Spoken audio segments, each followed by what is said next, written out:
ఇప్పుడు మీరు ఎమ్మెల్సీ అయ్యారు కాబట్టి దీన్ని ఒక ఛాలెంజింగ్గా తీసుకుని ఈ సబ్జెక్ట్ని అకాడమిక్ ఇన్స్టిట్యూషన్లో నుంచి తప్పనిసరిగా I think అంటే అసోసియేషన్స్ పెట్టమని యూనియన్స్ పెట్టమని నేను అంటలా, నాయకుల ఫ్యాక్టరీగా ఎలా తయారు చేయాలనేది ఒక విధి విధానాలని మీరు క్రియేట్ చేయగలిగితే ఒక ఎమ్మెల్సీగా ఈ దేశానికి ఈ రాష్ట్రానికి చాలా ఉపయోగపడుద్దని నా అభిప్రాయం.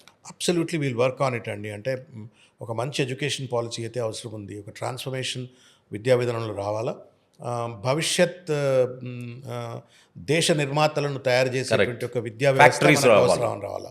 అది తప్పనిసరిగా అంటే ఇండస్ట్రీ రెడీ లీడర్స్ ఉండాలి, నేషన్ రెడీ లీడర్స్ ఉండాలి. అన్ఫార్చునేట్గా ఆ క్వాంటిటీ తగ్గిపోతుంది ఈ రోజున.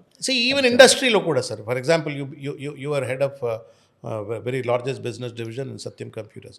సోషల్ సెన్సిటివిటీ లేకుండా if you are only a business driven kind of a man, then what is the difference between you and a robot?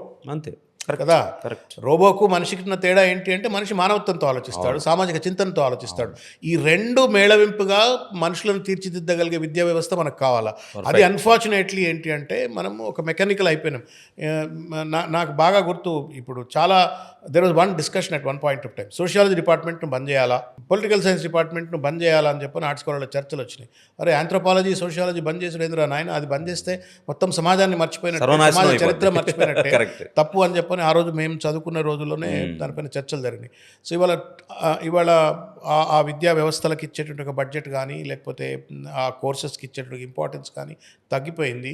So అందుకే మీకు సమాజంలో సోషల్ సెన్సిటివిటీ కూడా తగ్గిపోయింది. You want to have it, then you need to strengthen. మన education system నుంచే రావాలి.